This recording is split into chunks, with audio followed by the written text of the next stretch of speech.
Hello, Cancer, Sun, Moon, Rising, and Venus signs. Kamusta kayo? Sana po nasa mabuti kayong kalagayan. Welcome back po sa Star Tarot. Kung bago kayo dito, welcome din kayo. Thank you for your support. I truly appreciate it. God bless you all. Cancer po unang mensahe ninyo, wallflower. Look for the crack in the concrete to find your way out.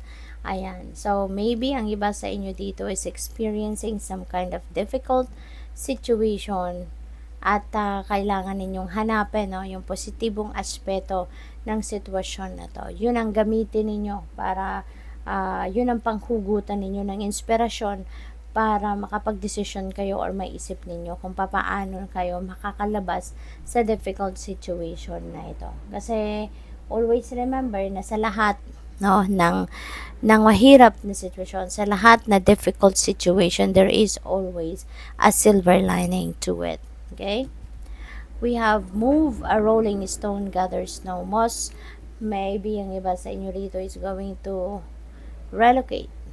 So siguro there's going to be a lot of physical movement na mangyayari rito kasi maaaring kayo ay aalis, maglilipat ng bahay, maglilipat ng lugar na tinitirahan, maglilipat ng opisina, maglilipat ng employer. So there could be a move na gagawin kayo at this time. We have play among the grass and the wild violets lie undisturbed little secrets to uncover. Okay? So, maybe kailangan din ninyo paminsan-minsan or sa ngayon, kailangan ninyo na mag-play man lang. You need to do some kind of pag-unwind, dahil maaaring puro kayo trabaho, puro kayo abala, sa pagtatrabaho, maaaring abala kayo sa abala kayo lagi sa pamilya, abala kayo lagi sa pagsusocialize, pero yung sarili ninyo, yung needs ninyo, maaaring nakakaligtaan ninyo. Kaya, ayan, kailangan ng balance, 'di ba? You need to unwind, you need to play, 'di ba? Para nang sa gayon, maging, balance lang, yung buhay. So, hidden depths, you only see the surface, so look beyond, okay? Maaring ang iba sa inyo nakukumbinsi na kung ano yung nakikita ninyo sa surface, yun na yun. Nagre-rely na lang kayo sa kung ano nakikita ninyo right before your eyes.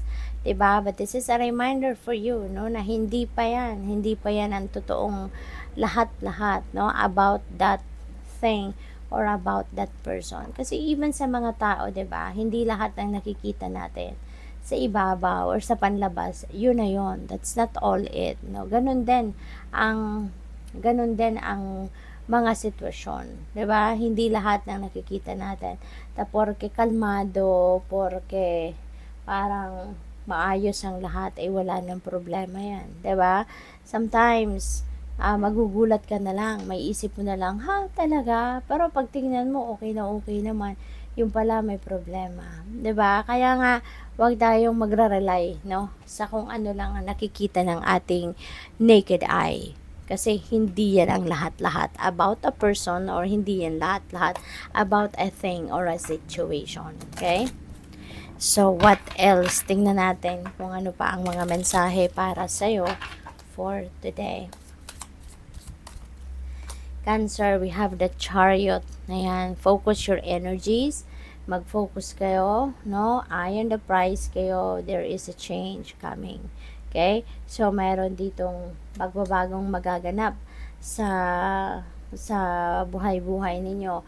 Dahil din kasi siguro yan ay sa tagumpay, meron kayong pagtatagumpayan, there's going to be some success, happening sa buhay ninyo. Kaya maaaring ito rin yung pagbabago, na magaganap sa buhay ninyo. Alright? So, travel din is very imminent for some of you. Maaring ang iba sa inyo rito ay talagang magbabiyahe, kayo'y aalis, magte-drive, something like that. So, mag-iingat kayo kasi kayo lang nakakaalam, kung anong gagawin ninyo sa pagbabiyahe yan. What else? We have Wheel of Fortune, holy moly, napakaswerte ninyo, Cancer, no? There is going to be some changes, movement talaga na magaganap sa buhay ninyo, no? Swerte. Siswertehin kayo sa ngayon. There's going to be a lot of positive changes na maaring mangyari sa buhay ninyo at this time. Good luck and good fortune, no? Nasa inyong horizon, kaya maraming maaring yung swerte, no, na babalot sa inyo sa ngayon. It could be in various areas of life, hindi lang sa pera, kundi pati na din sa relationship, sa family, sa mga kaibigan, no? What else? We have Six of Wands. Ayan. So, dito sa Six of Wands, this is about prosperity, no? Success, fruit of your labor is going to be received, no? Will be delivered sa'yo. Kaya, ano to, maaring tagumpay ito sa inyong trabaho, tagumpay ito sa inyong karera, no? At maaring ngayon, ano, yung bunga ng inyong pagsisikap, ang bunga ng inyong pagtatrabaho, ayan ay makukuha nyo na talaga at this time. Kaya napaka-swerte ninyo sa ngayon. Kasi kung ano yung pinaghirapan ninyo, pinagtiyagaan ninyo, makukuha mo na, no? Yung bunga nito sa ngayon. Kaya magiging sikat ka, you will be recognized by the people around you. Yung mga boss mo, employer mo will be recognizing you as well, no? Will be recognizing the great job na ginawa ninyo. We have Page of Swords. Ayan. So, may mga balita na paparating. May mga impormasyon na paparating rito din, ano? At, maaring related yan dito, no? Baka merong magbabalita sa'yo na napagtagumpayan mo na kung ano man ang project na to, ano man ang ginawa mo, 'di ba? At maaaring meron ding, alam mo yun, baka merong letter or announcement, no, na marinig kayo, or letter na ma-receive, no, and that is advising you, 'di ba, na advising you na pwedeng kayo ay ano na, kayo ay makakakuha na, kumbaga, ng ano ninyo, ng makakakuha na ng premyo ninyo o reward ninyo, hindi ba? So, good luck sa iyo. Pwede rin na mayroong magchichismis dito sa iyo, no? Baka mayroong magchichismis. Baka it's either kayo yung makaka-receive ng chismis or kayo yung ichichismis, no? So, depende sa inyong sitwasyon. Kaya, good luck sa iyo. Thank you for watching. Love and light. Namaste.